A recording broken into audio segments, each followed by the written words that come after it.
grandmother or great aunt. I think maybe she was the great aunt of a man who became the First Lord of the Admiralty at one point. Anyway, Mrs. Carlo used the smoke ball according to the instructions. She inhaled it and all that. And wouldn't you know, she got influenza. This is later on is when she died some years later of influenza. But different bout of influenza. Yeah. But she went to the Carbolic smoke ball company and said, hey, I want my 100 pounds. And they said, well, you know, I don't know better than that. We were just kidding about that. That's just sort of, you know, we weren't really serious. And Mrs. Carlo pursued it, and she sued, and she wound up ultimately, of course, winning in the British court. And it used to be, that case used to be in all the old contracts books. And our book, for some reason, maybe none of the modern books has it.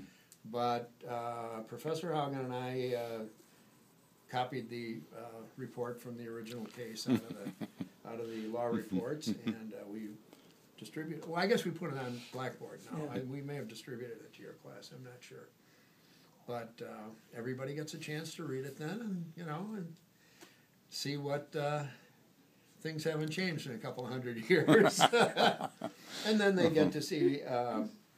They get to read the Minnesota case. Yeah, what was that guy's name? I can't remember.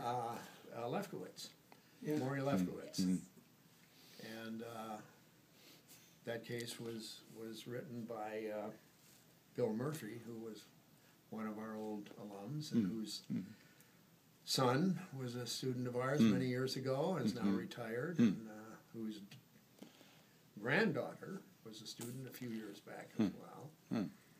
So. Yes, and Bill Murphy is the guy who said, in his opinion, somebody says something about unilateral offer. Well, of course, every offer is a unilateral offer. It only goes one way. What you're talking about is an offer for a unilateral contract, and you know, so that's. We stepped very carefully around that wording when we wrote our final exam. Well, it's, you know, it's really funny, and when I get students in later courses in professional responsibility, particularly. If there's a student who hasn't been in my class and who says something like where I've said to the class, whatever you do, don't say this. I don't want to see it. I want to hear it. Don't say unilateral offer. Don't say meeting of the minds. Yeah. And some student will say that in class, and the rest of the students go, oh. Bobby was that student. Yeah, Bobby had that experience. Don't say a verbal contract. He said something about verbal instead of oral. It's an oral contract. Yeah. We didn't have a verbal exam, we had an oral exam. And, he said, I didn't know about that stuff. I was in Professor Hogg's class. I didn't know about that.